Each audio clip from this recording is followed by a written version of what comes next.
The magic sponge stand, the oranges cut, chilled and quartered.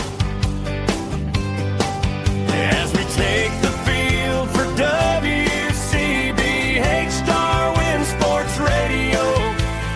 WCBH Darwin Sports Radio.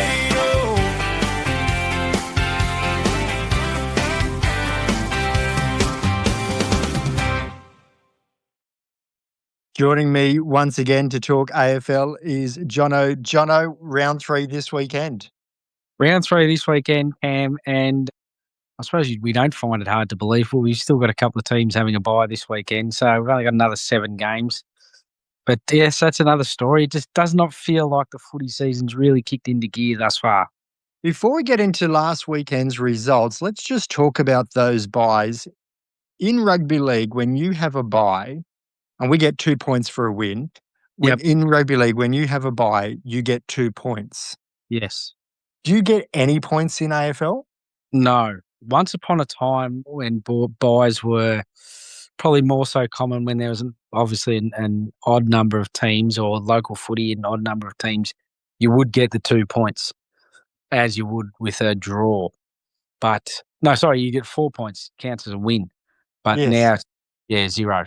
So I find that very confusing that you don't get any points for a bye, and then you've got to sort of factor in how many byes have you had, etc. Yeah. And and when you sit the ladder, you have to look at how many games teams have played to determine where they actually should be on the ladder. So it is a bit confusing. It's not until later on in the season when everyone's completed all their byes, it might be up to around about round 14 or 15 thereabouts, where everyone's played the same amount of games and actually it looks normal, or what we know as being normal.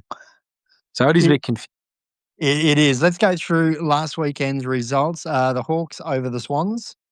Yeah, Hawks defeated the Swans by 17 points at the G. Jack Gunston, the veteran, All-Australian last year, which was phenomenal. He kicked 4 and Dylan Moore kicked 3.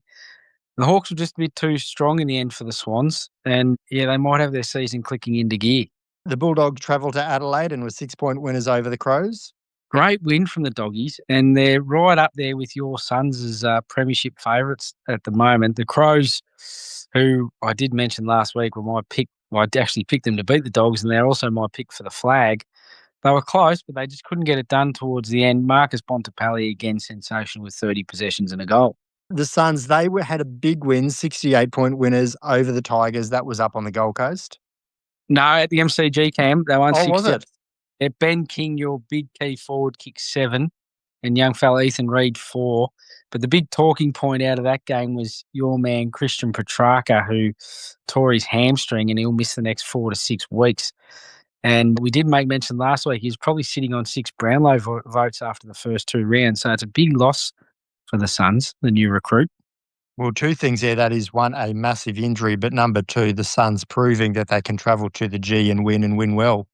Yeah, that is a big tick. And I think I might have been incorrect in saying that I thought the Tigers might have caused an upset, but that was far from happening, wasn't it? It's still early rounds. It's really difficult to pick at this stage. How about this one? St Kilda finally get on the board this season, a 4-point victory over GWS. Yeah, they've got the train running in the right direction over the Giants by 4 points. Lockie Ash, 39 possessions. And the talking point coming out of this one, Cam, the time clock stopped at one stage during the second quarter, and it actually cost the game 29 seconds.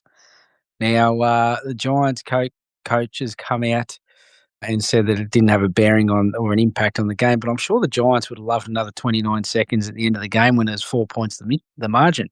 Oh, I did see the end of that game, and the ball was in possession with GWS, and they were bringing it down the field. An extra 29 seconds, they might have got away with that one.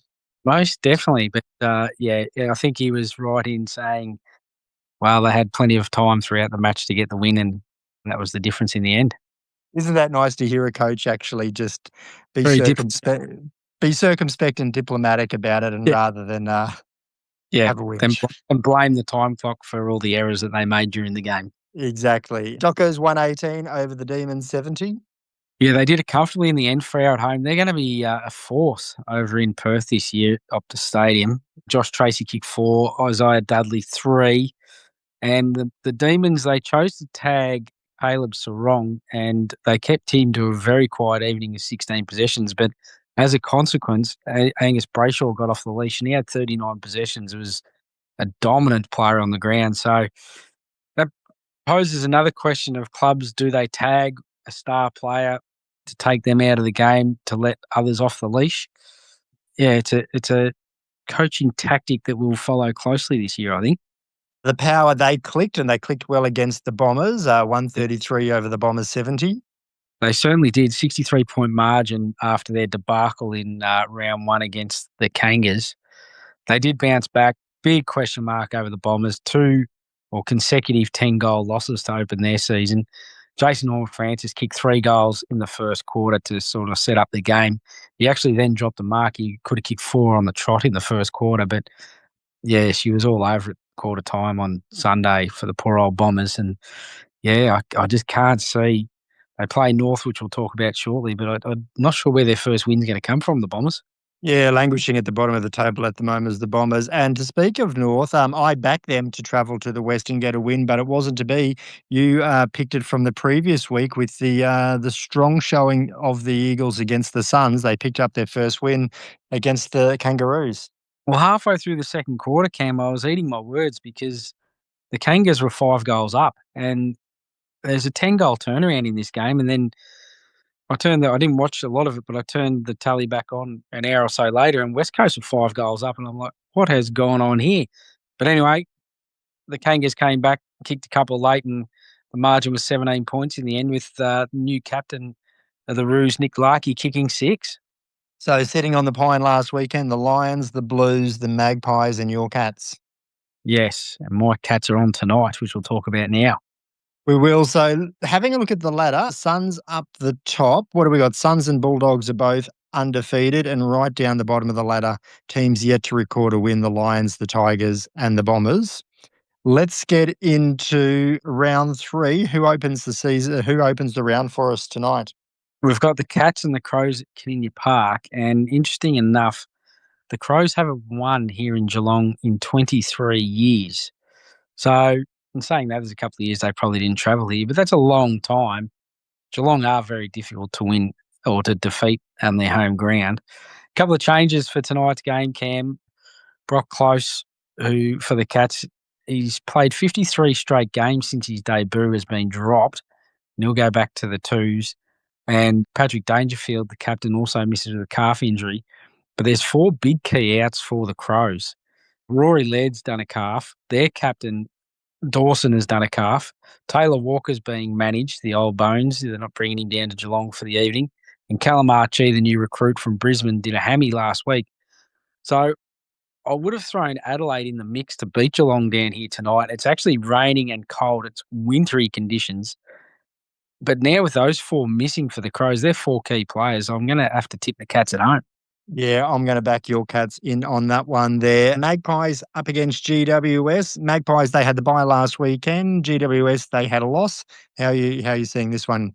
I think the Pies win. It's at Marvel Stadium, which is, there's a lot being thrown at Collingwood because they play probably 75% of their games at the MCG, and they don't travel all that far too often, but they're playing at Marvel Stadium, which is just down the road. So it would seem as though it's a little bit of an away game for the Pies. They're fortunate to have captain Darcy Moore back and Jeremy Howe, another key defender, which they've been lacking the last few weeks with Talls in defence. So that'll really strengthen up their back half.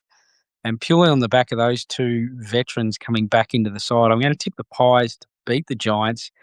And the Giants, they'll be in trouble if they drop this game. They certainly will. I'm going to tip the Magpies there as well. Paco was pretty happy last weekend because St Kilda got a win, and this week, they take on the Lions, who are yet to record a win. Yeah, the Lions are yet to record a win, and they are favourites going into this game at this stage. The teams aren't out as yet. They were missing some key players last week.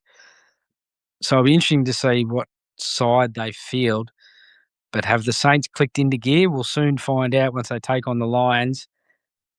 I don't know who this one, Cam. If the Lions have their key players back in, I'd have to say them. But the Saints showed enough against the Giants that maybe they're just starting to get their season rolling. Yeah, I think the Lions will come good in this one. Freo up against the Tigers. Yeah, the poor old Tigers. Unfortunately, they suffered a couple of key injuries last week in Tom Lynch, the big key forward, doing a hammy, and he'll be out for 4 to 6 weeks. And Ruckman and captain Nankervis, he's out for 6 to 8 weeks with a hamstring. So 2 big key outs for the Tigers. And the way Freo have started their season, you couldn't see the poor old Tigers getting within 10 goals of Freo. Yeah, and it's been played over there in Perth at Optus Stadium. And this one that I'm really looking forward to, Bombers up against the Kangaroos. I missed the tip last week because I backed the Kangaroos over the Eagles, but this week I'm pretty confident that the Kangaroos will get a win against the Bombers. Yeah, I'm with you on this one, Cam. I just can't see what we've seen in 2 weeks from Essendon, then turning their form on its head to beat North, who have been impressive in patches in the first couple of weeks. So I'll tip North to win. Funnily enough, this is the second game Marvel Stadium is hosting on Saturday. The first game being the Saints and the Lions at 12:35, and then they'll empty the stadium out, give it a clean, and the Bombers and North are on at 7:35. Hang on a sec. So double header.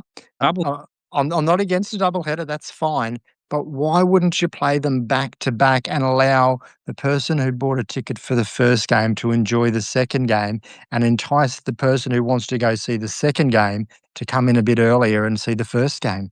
Yeah, that's a fair call you make. And considering the MCG is sitting there vacant. So, yeah, interesting scheduling by the AFL, but I'm sure they have their reasons of why they do things. You But know, North, I'm going so bad in the tips, Jono, by so strongly tipping the Kangaroos. They've probably just sealed a loss for them then. oh, well, stranger things have happened, Cam. Power and the Eagles. Can the Eagles get 2 in a row, or will the Power just be too strong? I think the Power will be too strong purely at home. I think if they were travelling over west and playing the Eagles over there, it would make it a little bit more competitive. Unfortunately for Port, captain Connor Rozee will miss the majority of the season, tearing a hammy tendon off the bone last week. So that's a massive loss for Port because he is a genuine superstar. But in saying that, I think Port will still have enough firepower around the ground to beat the Eagles at home. Blues and the Demons, 15 up against 11. This is interesting, this one. I think Melbourne, if they produce their best, can certainly beat Carlton. And if Carlton play to the potential that they should be playing to, they will beat Melbourne. So this is a little bit of a toss of the coin. It all depends on who turns up on the day with this one, Cam. But I think based on Melbourne travelling back from Perth last week, I'm going to tip the Blues. And considering they had a week off last week as well, so they'll be fresh. Is the travel that much of a factor travelling back from Perth? They're professional footballers. They don't have to go to work during the day. Their whole week is built around their recovery and preparation. Surely they can get over that. Yeah, correct. And what you said there is absolutely spot on. But I do know, I remember once upon a time, it was extremely difficult for sides, Victorian sides in particular, to come back from Perth and win the next week. And it took several years for football clubs and medical staff and the like and high performance to work the weeks out of what the players need to do to recover effectively to play the next week. So it'll be interesting to see, but I think maybe I'm just a little bit old school on that, and that's what I'm basing my tip around. Fair enough. And 4 teams yet again sitting on the pine: the Hawks, the Swans, the Dogs, and the Suns. Yeah. So let's get this week over with and get back to 9 games. So from next week, we've got the full card. Full card as of round 4. This has been a debacle. I can't make sense of it. No, it just doesn't feel like the season's kicked into gear yet. Certainly not. All right, Jono. Well, thanks very much for that. We'll talk to you again next week on Tuesday possibly, and we'll see how our tips go this week because we're not doing too well with the tipping.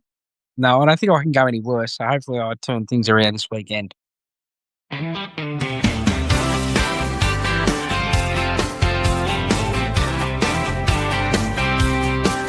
It's game time, so get your strap and strap. The magic sponge stands, the oranges cut, chilled and cold.